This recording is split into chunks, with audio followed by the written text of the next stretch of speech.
Hello, it's Veronica Valley, and I am here today to talk to you about fear.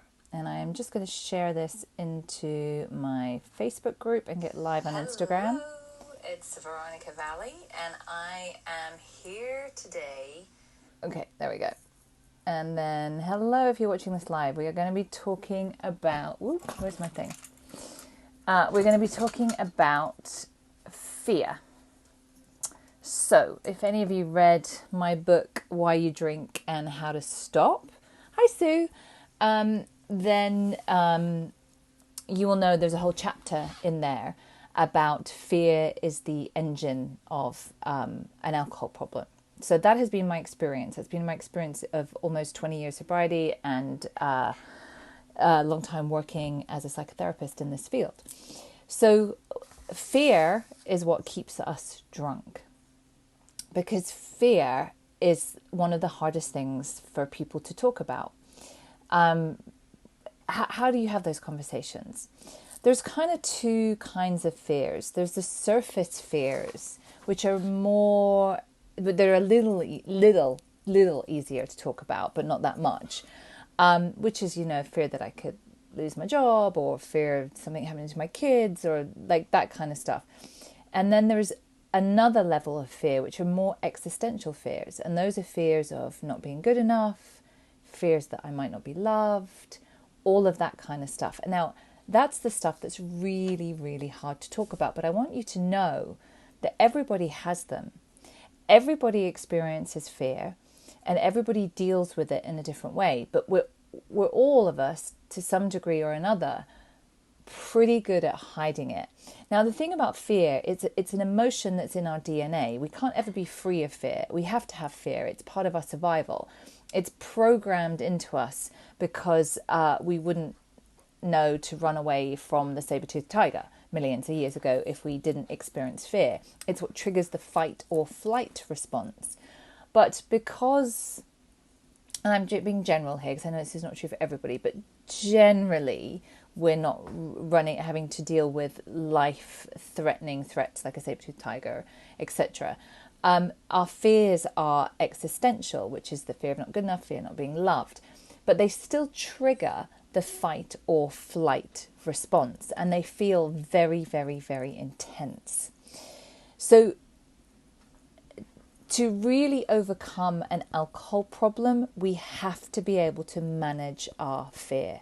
It's unavoidable. But again, I didn't get taught that in school, did you? Nobody taught me how to deal with fear. I had no role models for that. And I found,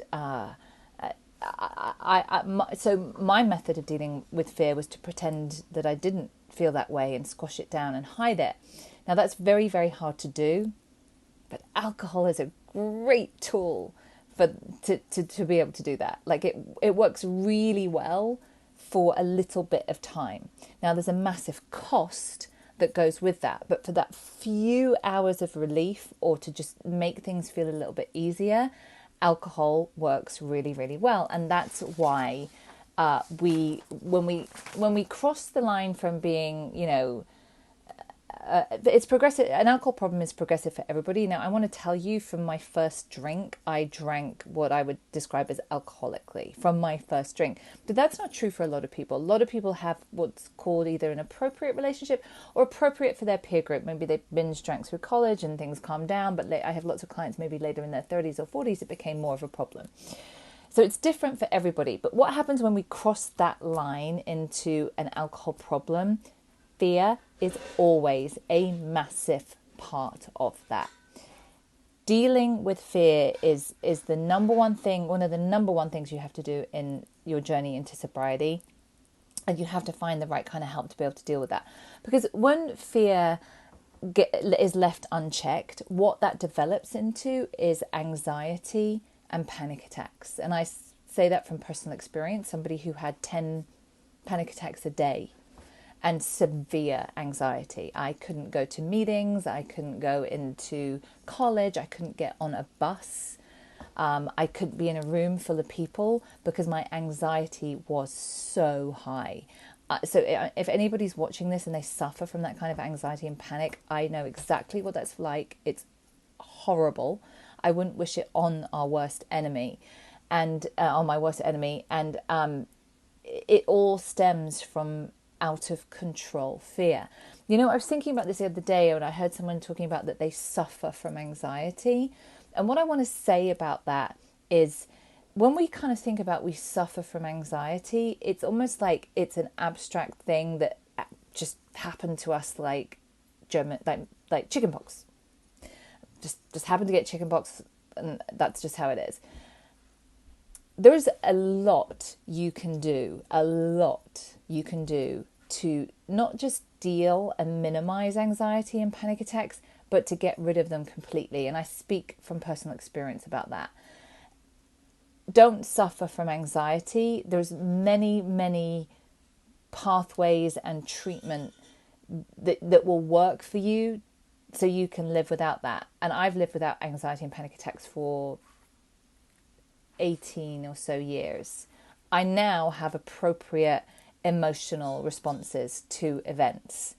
That's not to say I don't get anxious, because that's part of an appropriate emotional response, but it's appropriate. It's being late to the airport, or watching my child run near a road or something like that.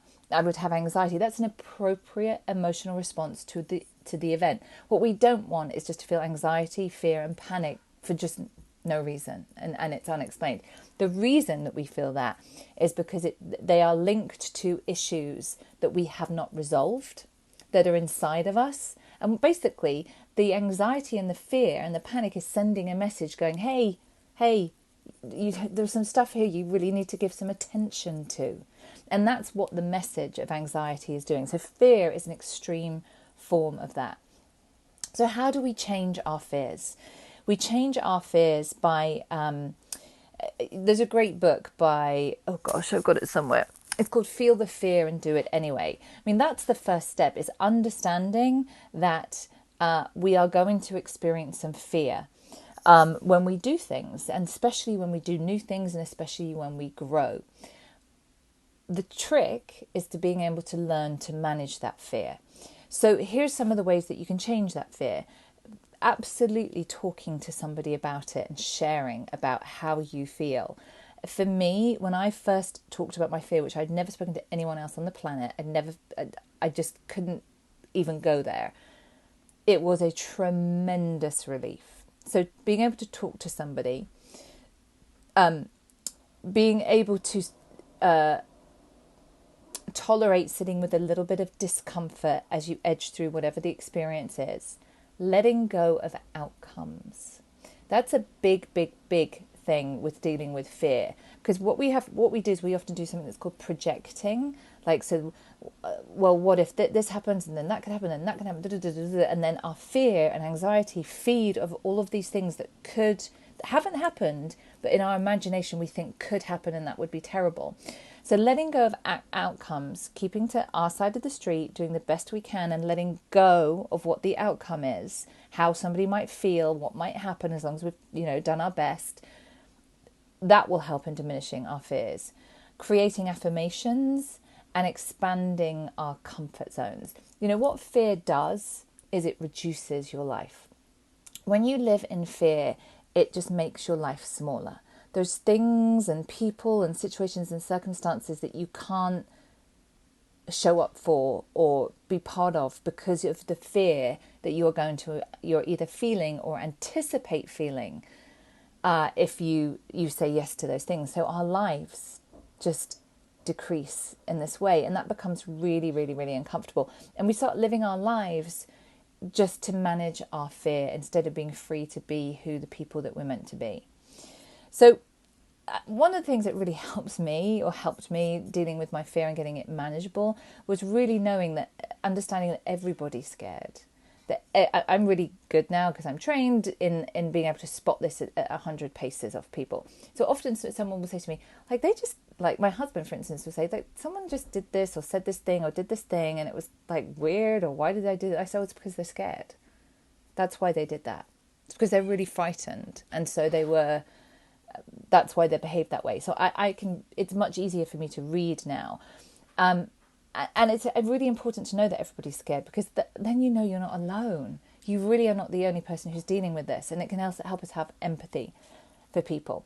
So it's also accepting that fear is never going to go away. That as long as you're growing, you are going to experience fear, because anything about new experiences, stuff we don't know how it's going to be, what's going to happen, am I going to succeed or not? What that means, when we get to that point, it's uncomfortable and we're going to experience fear. We have to accept that. We have to accept that that's going to happen. It's really, really helpful to understand your process, what happens in your, for me, for instance, I have a lot of fear around educational stuff because I'm dyslexic. So when I start like a new course or something like that, I get really, really, really frightened that I'm going to get found out, that I'm not good enough, that I'm not smart, and that I'm going to fail and I'm going to look stupid. And that really comes up in me. But now I know my process and I know that's going to happen. I also know with a little bit of time, things make sense. I understand things better. I can ask for help. And when things are explained to me, then it gets easier. And then my fear decreases and decreases. And then what happens is I master whatever it is and I'm able to complete or pass the course, and then it feels easy. But I do know my process and that will happen whenever I start anything like that. And I have run away from stuff in the past. I've just run away because the fear was too much. Now I don't. Now I know that I'm going to feel that way, but I also know it's going to be okay. And I also, if I do fail, if I don't complete it, I also know the world's not going to end. The world won't end. It's going to be okay. I will survive it. So the feeling of surviving fear is really, really, really important.